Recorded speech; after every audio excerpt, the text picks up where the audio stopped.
Hi hello friends, good morning. వచ్చేసాను మీ తెలుగు రైతు బిడ్డ.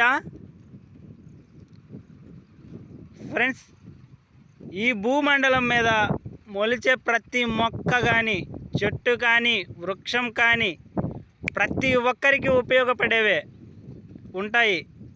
ఎలా అంటారా? ఫస్ట్ వేప చెట్టు తీసుకోండి. వేప చెట్టు వల్ల ఎన్ని ఉపయోగాలు ఉన్నాయంటే చాలా ఉపయోగాలు ఉన్నాయి. అవి ఏంటంటే, పొద్దున్నే లేచినమ్మటే మనం ముఖం కడుక్కోవడానికి వేప పుల్లని యూజ్ చేస్తుంటారు. ఈ వేప పుల్ల వల్ల పళ్ళు అనేవి చాలా గట్టి పడతాయి. అదిగాక ఆ వేప పుల్ల రసం కొంచెమైనా నోట్లోకి పోవడం వల్ల ఏమవుతుందంటే మనిషికి ఆకలి అనేది పెరుగుతుంది. వేపాకులు అయితే ఔషధ గుణాలు కలిగి ఉంటాయి. అవి ఏదైనా వైద్యానికి కానీ ఉపయోగించుకుంటారు. చివరికి వేప చెక్క ఉంటుంది కదా, ఆ చెక్కని తీసి గుమ్మాలకు కానీ, మంచాలకు కానీ, కిటికీలకు కానీ వుడ్గా ఉపయోగిస్తారు. అది కుదరకపోతే వేప పుల్లలు పొయ్యి మంటలో పెట్టుకోవడానికైనా ఉపయోగిస్తారు. అవునా కదా? తాటి చెట్టు తీసుకోండి. పాతకాలపు తాతల రోజుల్లో అయితే ఈ తాటాకుని పందిర్లు వేసుకొని చల్లగా చలవ పందిర్ల కింద కూర్చొని పడుకొని ఉండేవాళ్ళు. అప్పుడు తాటాకు గుడిసెల్లో ఎంతో బాగుండేది. అలాగే ఆ తాటి కాయలని తింటారు. అవునా కదా? ఇంకా తాటి మొద్దుల్ని మధ్యలోకి చీల్చి పందిర్ల కింద చెక్కగాను గుంజలకు గాను ఉపయోగిస్తారు.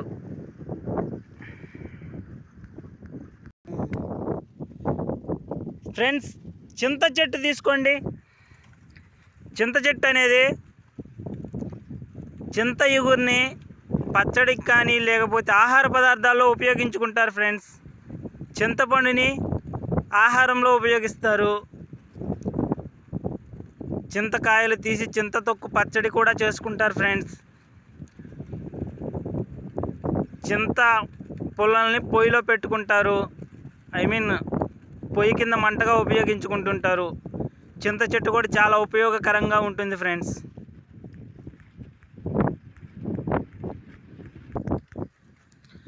ఫ్రెండ్స్, నెక్స్ట్ తుమ్మ చెట్టు. ఇందులో 2 రకాలు ఉంటాయి, తెల్ల దుమ్మ, నల్ల దుమ్మ. ఈ తుమ్మ చెట్లు అనేవి ఈ తుమ్మాకు మేకలకు కానీ, పొట్టేళ్ళకు కానీ, గొర్రెలకు కానీ, పశువులకి మేతగా, గొర్రెలకి, పొట్టేళ్ళకి, మేకలకి మాత్రం మేతగా కోసి వేస్తూ ఉంటారు. ఇంకా తుమ్మ కలప ఉంటుంది కదా, తుమ్మ కలపని ఉపయోగించి మంచాలు కానీ, కిటికీలు కానీ, గుమ్మాలు కానీ చాలా గట్టిగా ఉంటాయని నమ్మకం. గట్టిగానే ఉంటాయి. ఇంకా నెక్స్ట్ ఈ తుమ్మ ముళ్ళు ఉంటుంది కదా ఫ్రెండ్స్, పాతకాలపు రోజుల్లో ఆడవాళ్ళకి ముక్కులు కుట్టివ్వడానికి కానీ, చెవులు కుట్టివ్వడానికి కానీ తుమ్మ ముళ్ళను ఉపయోగించేవాళ్ళు. అలా ప్రతి ఒక్కటి అనేది ఉపయోగపడుతూ ఉంటుంది.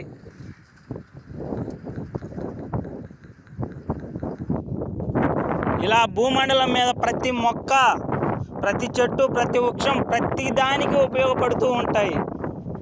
ఆఖరికి మనకు వర్షం పడాలంటే చుట్టూ మొక్కలు ఉండాలి, చెట్లు ఉండాలి. అడవి ప్రాంతాలు ఉన్న దగ్గర వర్షాలు పడుతూ ఉంటాయి. ఆ వర్షాన్ని తీసుకొని మళ్ళీ చెట్లు పెరుగుతూ ఉంటాయి.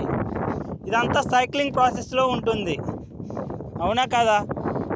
ఓకే ఫ్రెండ్స్, మొక్కలు పెంచండి, ఈ ప్రకృతిని శుభ్రం చేయండి. మొక్కల నుండి వచ్చే ఆక్సిజన్ లెవెల్స్ని పెంచుకొని మన ప్రకృతిని చాలా ఆరోగ్యవంతంగా మార్చుకోవాలి. ప్రతి ఒక్కరి చేతుల్లో ఉంటుంది. మన ప్రకృతిని నాశనం చేసే ఎన్నో గ్యాస్ ఎలిమెంట్స్ కానీ, ఇంకా రకరకాల ఎలిమెంట్స్ ప్రతి ఒక్కటి మనిషికి ఎంతో ప్రమాదకరంగా ఉండే వాయువులు ఉంటాయి. ఇవన్నీ పోవాలంటే చెట్లు పెంచాలి,